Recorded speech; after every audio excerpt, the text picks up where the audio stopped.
하나님 말씀은 마태복음 19장 1절에서 12절까지 말씀입니다.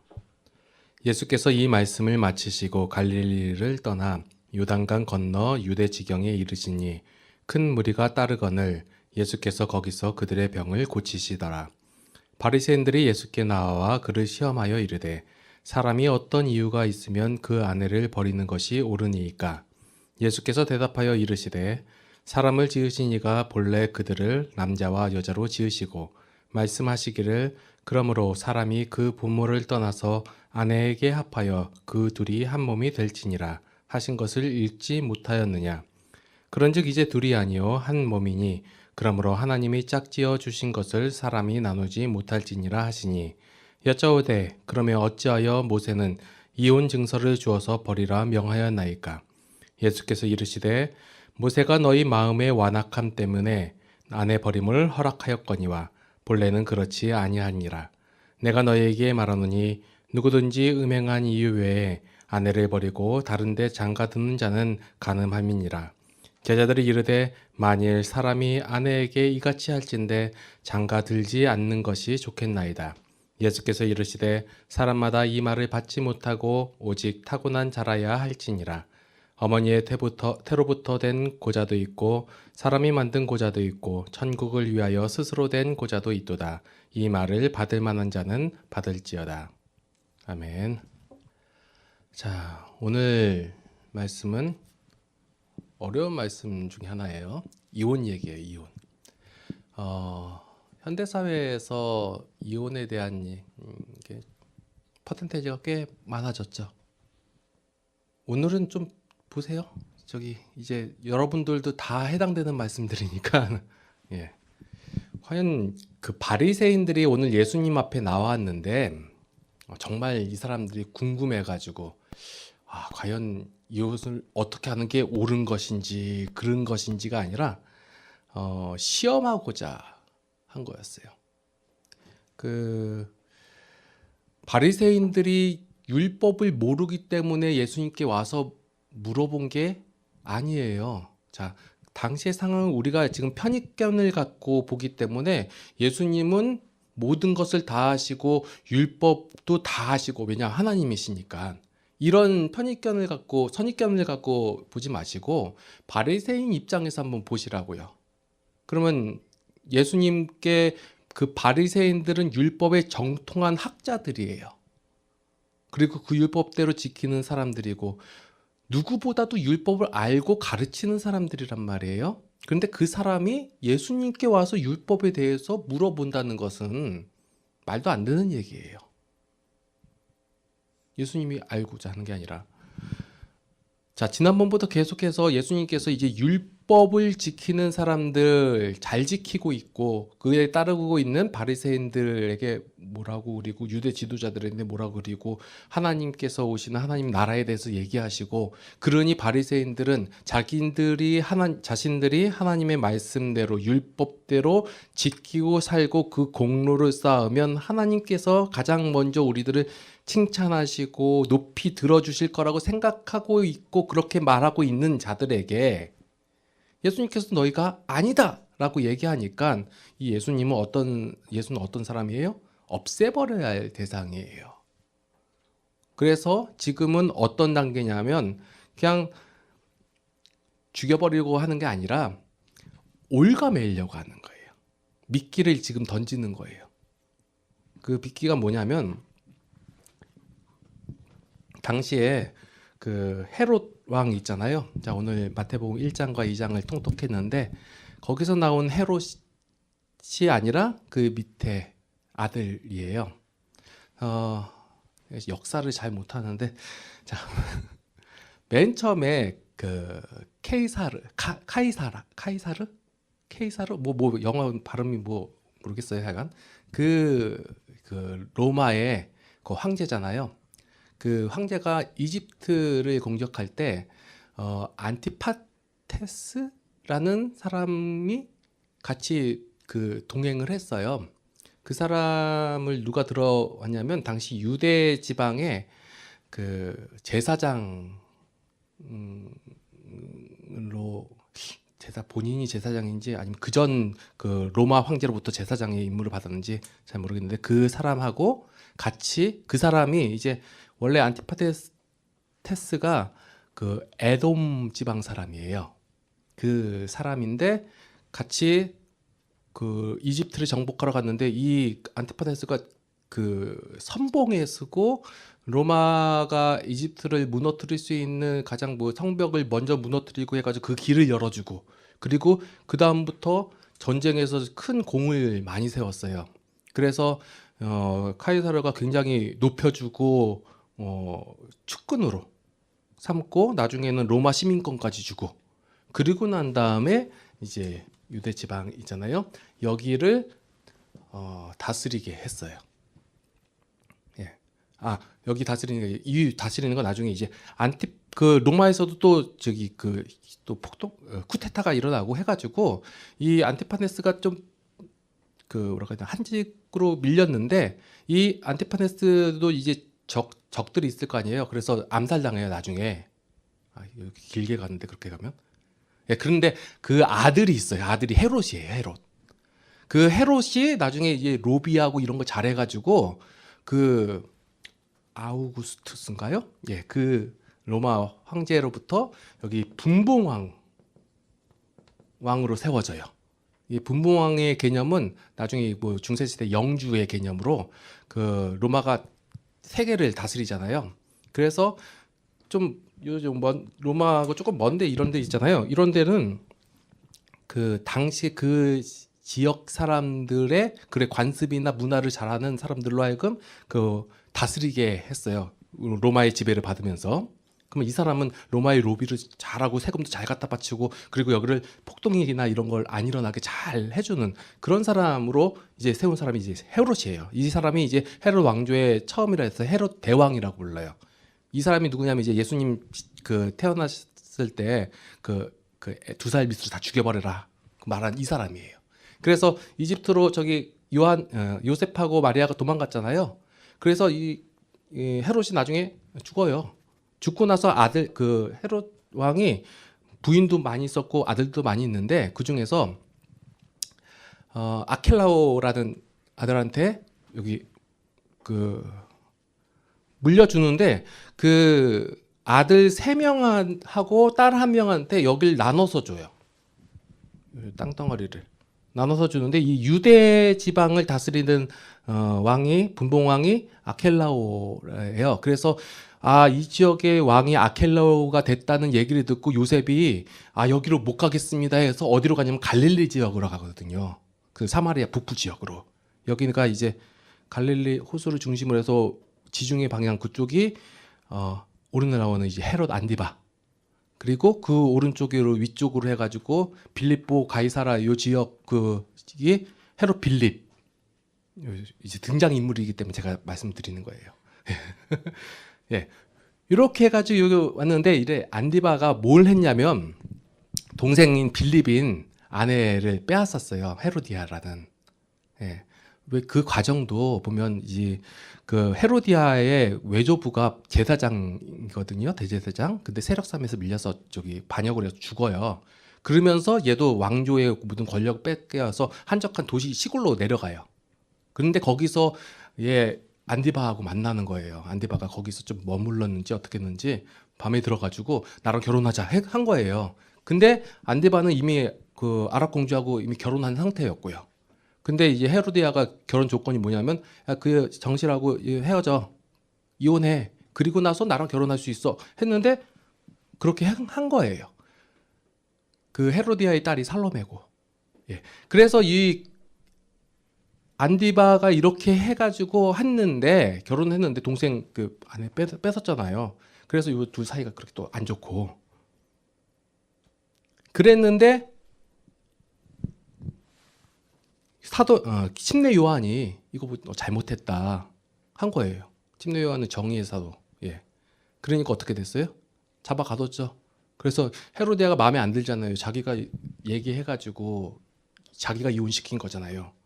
그러니까 살로메가 춤췄을 때 헤롯 왕의 생일 때 춤추니까 좋아가지고 야 내가 나라의 반이라도 너에게 줄게 했더니 뭐 줄까 했더니 그 엄마가 목 잘라가지고 쟁반에 담아주세요 했잖아요. 그래서 죽어버렸단 말이에요. 그걸 갖고 자, 이 얘기 하는 게 이 상황에 이 정치적인 이유 때문에 들고 나온 거예요. 만약에 예수님께서 이 상황에서 야, 이 옷 안 돼 하고 이렇게 얘기했잖아요. 그걸 요구한 거예요. 만약에 이 옷 해도 된다 해버리면 또 율법에서 걸리고. 그러니까 이거는 어떻게 하든 대답을 하든 걸리는 거예요. 그래서 정치적인 목적으로 들고 나온 거예요. 지금도 그렇겠지만 정치적으로 나오는 이슈 이런 것들은요. 옳고 그름 가지고 하는 게 아니에요. 뭐 이런 제목도 있잖아요. 그때는 맞고 지금은 틀리다? 그때는 틀리고 지금은 맞다? 예, 뭐 시대적 배경과 상황과 환경에 따라 다른 거니까 이 바리새인들이 지금 옳고 그름 따지고자 하는 게 아니라 눈에 가시 같은 존재. 지금 이 사람이 영향력도 없고 그냥 헛소리만 하는 사람이면 괜찮은데 자기들을 따르고 있는 그 백성들의 이 백성들이 바리새인들보다도 이 예수님을 따르고 있단 말이에요. 그러니까 눈에 가시 같은 존재고 이 사람이 뭔가 잘못해서 끌려가서 침례 요한처럼 죽어버렸으면 좋겠다라는 심정을 가지고 다가온 거예요. 그죠? 이런 상황들이에요. 그래서 바리새인들은 이 문제 가지고 걸면 되겠다. 왜냐면 그 당시 이슈였으니까요. 그럼 예수님도 이렇게 대답을 하면 보내버릴 수 있겠구나 했는데 예수님의 대답이 뭐냐면 자 9절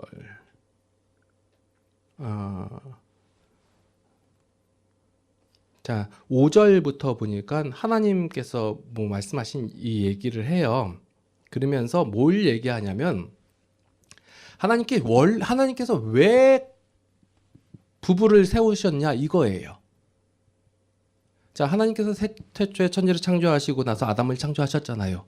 그리고 나서 하와를 창조하셨어요. 남자를 창조하시고 원래는 아담이라는 이름이 사람이란 뜻이에요. 하나님께서는 맨 처음에 남자를 창조하신 게 아니라 사람을 창조하셨어요. 예, 그리고 나서 하와 여자를 창조하심으로 말미암아 이 아담이 남자가 된 거예요. 자, 왜 여자를 창조하셨어요? 네. 외로워 보였어요. 그건 아담이 하나님 저 외로워요 이런 게 아니라 외로우니까 여자 좀 만들어주세요 이게 아니라 그냥 아담은 진짜 즐겁고 행복하게 살고 있는데 갑자기 하나님 보시기에 홀로 사는 게 독처하는 게 좋아 보이지 않으니까 하와를 만드는 거예요. 만들어주니까 어때요? 이는 내 뼈 중에 뼈요 살 중에 살이다 이거예요. 하나님 보시기에 그냥 외로워 보이니까. 하나님께서 창조하신 그 창조 목적은 뭐냐면 그 사람을 창조하셨잖아요. 사람과 함께 그 기쁨의 동산에서 즐겁고 행복하게 살아가기를, 그러니까 영원히 함께 기쁘게 살아가기를 원하시는 거예요. 그냥 그 아담도 그 하나님과 같은 마음으로 살아가기를 원하셨다라는 거예요. 그래서 하와하고 즐겁게 살면 되는데 이게 원래 창조 질서였어요. 원리였고. 그런데 사람이 죄인 된 이후로 이게 깨졌죠. 하나님과의 관계도 깨진 것뿐만 아니라 인간과의 관계도 깨졌단 말이에요. 자, 지금 시대에 와서 결혼하여서 자식을 낳고 기르고 사는 것은 어때요? 고달픈 거라고 얘기해요. 물론 기쁜 것도 있고 즐거움도 있어요. 예. 그런데 행복한 시간보다는 솔직히 힘들고 불행하다고 여겨지는 시간이 더 많기 때문에 삶이 좀 고달프다, 힘들다 이렇게 얘기하는 거예요. 수많은 사람들이 내가 뭐 이혼하는 이유가 여러 가지가 있겠지만 다 상대방의 잘못된 점과 그 상황에, 환경에 안 좋았던 점 때문에 그렇다라고 얘기를 하는 거예요. 결혼을 왜 해요? 결혼을 왜 해요? 어쩌다 보니. 나이가 되면 해야 될 것 같아서. 갑작스럽게. 예, 뭐 그런 여러 가지 이유들이 있어요. 예. 근데 대부분이 결혼하는 이유는 나의 부족한 점을 좀 채우기 위해서, 아니면 내 짐들을 다른 상대방에게 좀 나눠주고 싶어서, 이거예요. 물론 사랑해서 결혼한다 얘기하지만, 예, 그거는 예, 며칠 못 가잖아요. 예, 지금 의리 때문에 산다고 얘기하는데, 예. 근데 우리가 잊고 있는 사실이 뭐냐면, 남자와 여자 모두 다 죄인이라는 사실을 우리가 잊고 있어요. 내가 내 짐을 떠넘기기 위해서 결혼한 게 아니라 그 상대방도 그 짐을 떠넘기 위해서 결혼을 하는 거예요. 예. 너무 부정적일 수도 있겠지만, 예. 뭐, 예. 그래서 수많은 가정 세미나가 있고 부부 세미나가 다 있어요. 그래서 이렇게 행동하십시오. 자, 이번 한 주간 동안은 하루에 3번 이상 꼭 사랑한다고 서로 상대방에게 말하십시오. 하루에 한 번씩 허그하십시오. 뭐 이런 수단과 방법들을 얘기해요. 이런 거 하면 굉장히 좋아지는 것 같아 보이고 그래요. 하지만 그 당시의 감정과 지식으로 그 상황을 조금 모면할 수 있지만 근본적인 문제가 해결되지는 않는 거예요. 만약 이런 세미나나 아니면 어떤 본인의 생각으로 해가지고 내가 잘하면 되겠다라고, 내가 잘하면 상대방도 변화되겠지라고 생각하는 경우들이 많이 있거든요. 예, 착각하지 마세요. 우리가 근본적인 것을 놓치고 있어요. 인간은 죄인이다라는 사실을. 그러니까 여러 가지 수단과 방법을 통해 가지고 우리가 잘 돼야지, 유지해야지라고 생각하고 하잖아요. 그래서 상황이 변화되고 상대방이 변할 거라고 생각하시잖아요. 그런데 그렇지 않다라는 걸 먼저 말씀을 드릴게요. 그러면 아무것도 안 해도 되는가? 라고 생각하시는 건 좀 죄인된 생각이에요. 나중에 좀 더 보시고. 예. 중요한 사실은 우리가 어떠한 방법이나 어떤 환경을 변화시켜가지고 이것을 개선시키고자 한다면 그것은 얼마 못 간다는 사실이에요. 오늘 본문에서 예수님께서 이렇게 말씀하시는 이유는 뭐냐면, 너희의 마음이 완악하기 때문이다 라고 말씀하시는 거예요. 그렇게 된 이유가 우리가 죄인이기 때문에 그렇다라는 거예요. 그래서 너희들 죄인들, 그러면 이렇게 마음 먹고 이렇게 행동하고 이렇게 생활해가지고 그런 안 좋은 결과를 갖고 오지 말게 해라 라고 말씀드리는 게 아니에요. 예수님께서는 계속해서 말씀을 선포하시면서 무엇을 말씀하시냐면, 너희는 죄인이다. 너희는 하나님을 떠났다. 하나님의 것이 너희 가운데 전혀 없다라고 말씀하시면서 내가 너희를 구원하리라 말씀하시는 거예요. 우리 보고 열심히 해가지고 수단과 방법을 써서 그 상황을 모면하라, 아니면 더 좋은 환경을 만들어내라 라고 말씀하시는 것이 아니라 내가 너희를 구원하리라, 죄인에서 의인으로 하나님의 사람으로 만들어 주겠다라는 선포가 먼저 주어지시는 거예요.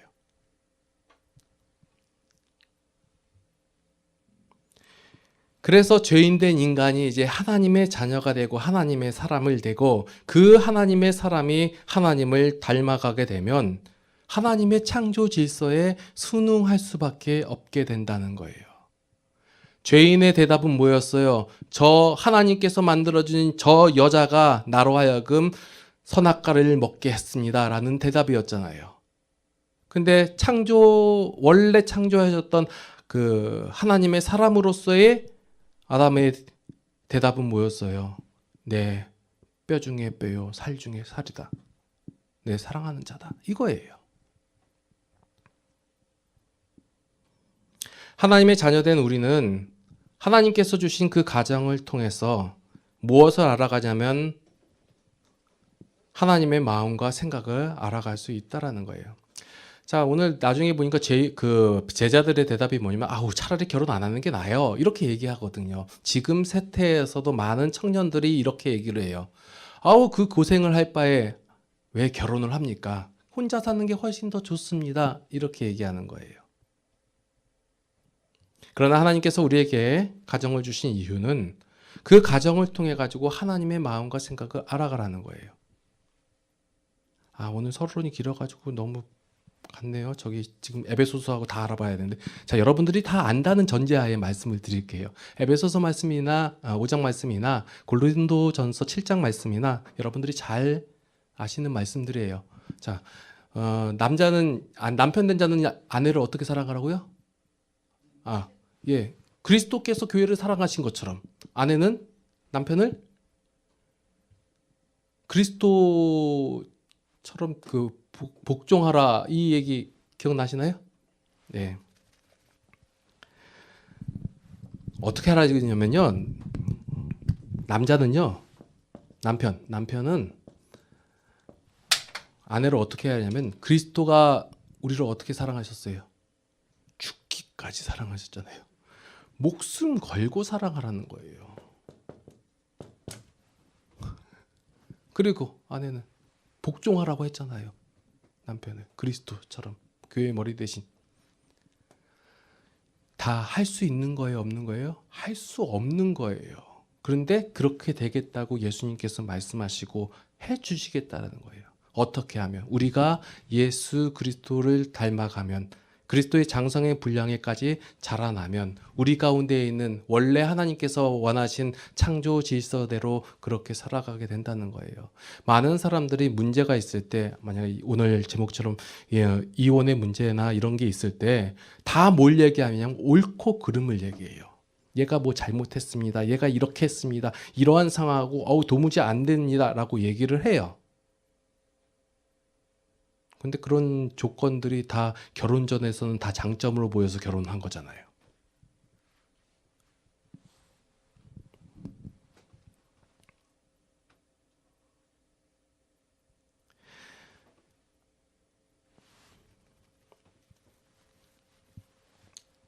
우리가 하는 그 신앙생활이라는 것은 우리가 하나님께서 우리에게 주신 그 창조 질서에 따라 사는 거예요. 이것이 뭐냐면 하나님의 사람인 성도의 가장 큰 권리이면서 영광이라는 거예요.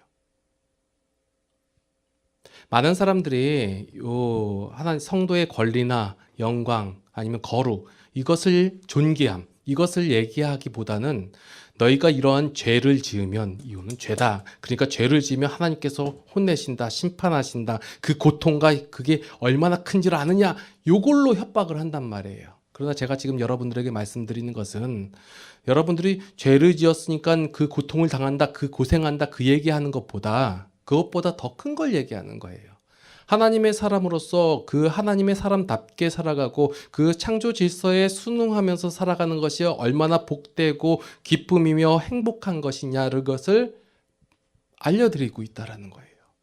하나님께서 우리가 그러니까 맨 처음에 아담과 하와를 창조하셨을 때 그 가정을 세우심으로 말미암아 그 가정 가운데서 하나님을 알아가고 그 하나님에 대한 심정과 마음으로서 삶을 살아가는 그 자체가 얼마나 영광스럽고 존귀한 것이냐, 이것을 부각시키고 있다라는 거예요. 이것을 모르니까 자꾸 협박을 하는데, 인간에게 자꾸 협박을 한데 가지고 돌이키나요? 당장은 되겠지만 근본적인 문제가 해결되지 않는다고요.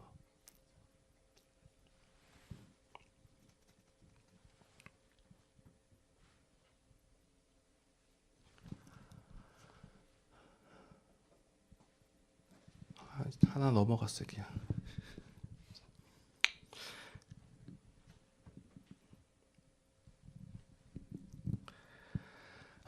여러분들이 분명히 알아야 할 사실은 인간은 죄인이라는 거예요. 그래서 하나님의 자녀가 되었고 하나님의 백성이 되었지만 여전히 죄의 것을 더 선호한단 말이에요. 죄의 방법이 더 좋아 보이고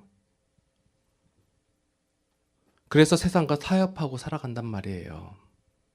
그래서 내가 이런 잘못된 행동들, 죄를 끊어야지 노력하면 잘 안 돼요. 안 되게 돼 있어요.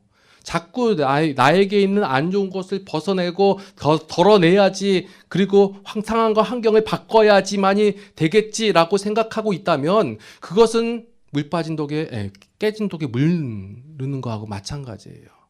우리의 근본된 성도가 하나님을 바라봐서 그 하나님의 마음을 알아가지고 점점점 더 튼실해지고 그래야지만이 그 하나님의 마음이 나오는 거고 생각이 되어지는 것이고 행동으로 되어져야지 원래 하나님께서 계획한 그 가정으로서 살아갈 수 있다라는 거예요. 그래서 여러분들이 어떤 상황과 어떤 상태고 그리고 뭐 상대방에 대한 어떤 안 좋은 거나 뭐 그런 것들이 있다 할지라도 먼저 그것을 다 제거하고 아주 좋은 상태가 되고 그러면 좋아지는 게 아니라 여러분들의 신앙적 상태가 점점 더 자라지고 채워지면 그러면 된다라는 거예요.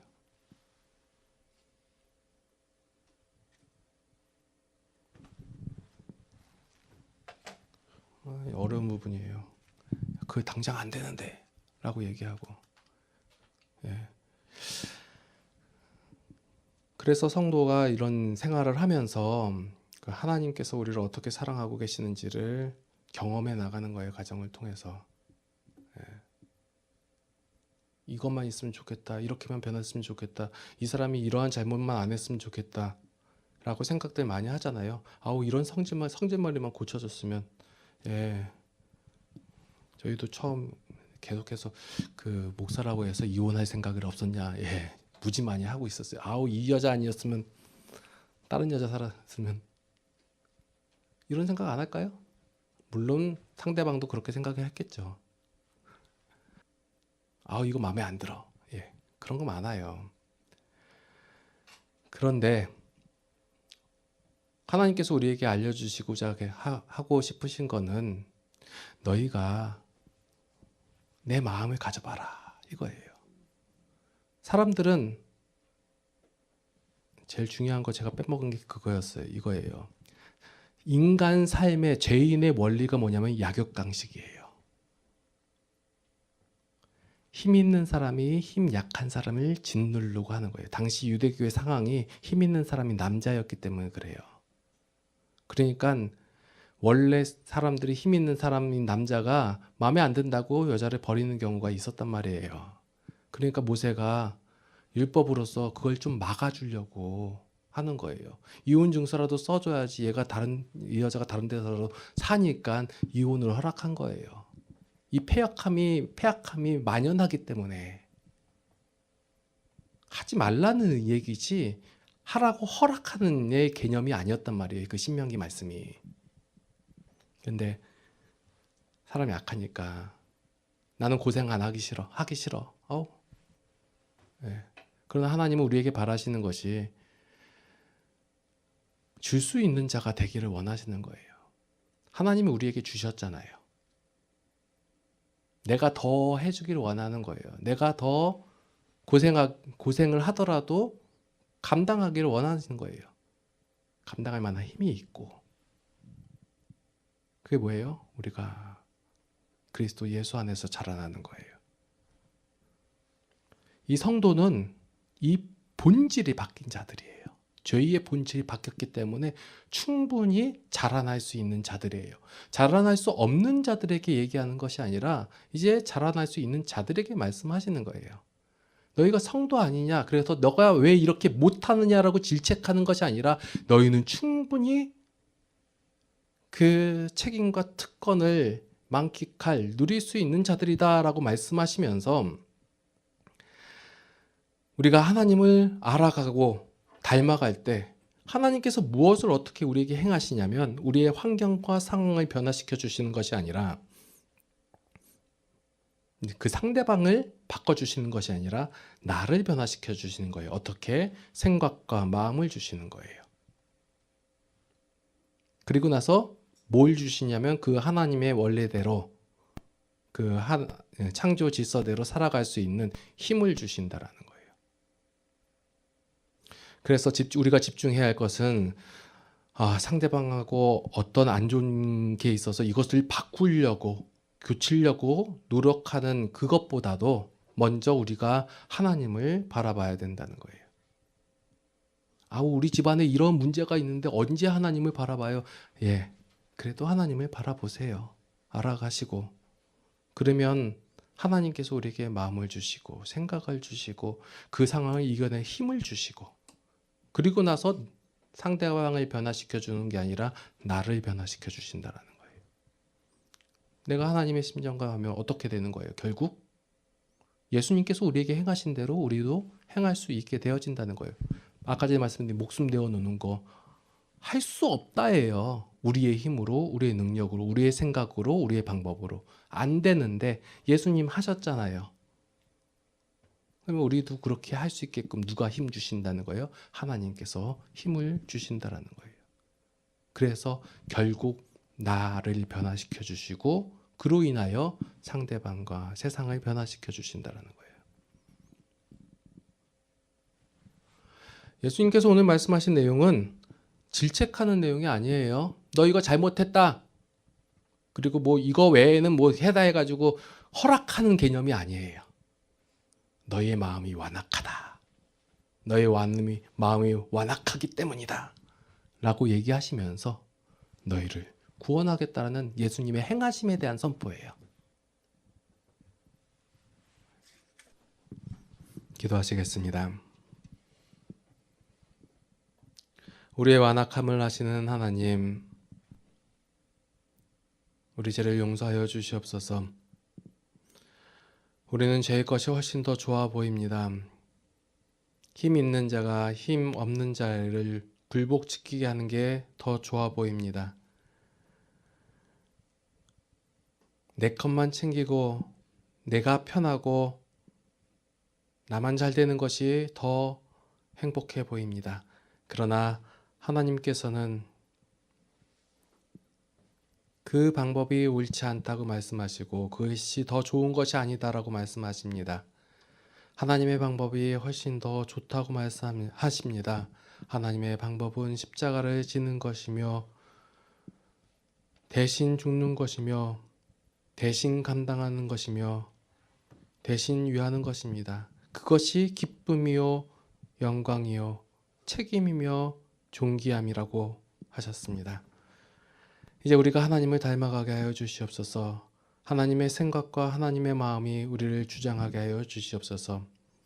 우리는 우리의 힘과 우리의 능력으로 도무지 할 수 없음을 고백할 때 하나님께서 우리에게 그렇게 할 수 있는 힘과 능력을 더하여 주십니다. 그 하나님의 은혜에 감사를 드립니다. 이제는 우리 주 예수 그리스도의 무한하신 은혜와 하나님 아버지의 극진하신 사랑하심과 성령님의 감화, 감동, 교통, 인도, 보호, 역사하심이 이제 하나님의 마음으로 세상을 이기며 살아가기를 원하는 모든 성도들 머리 위에 이제로부터 영원토록 함께 하시옵기를 간절히 축원하옵나이다. 아멘.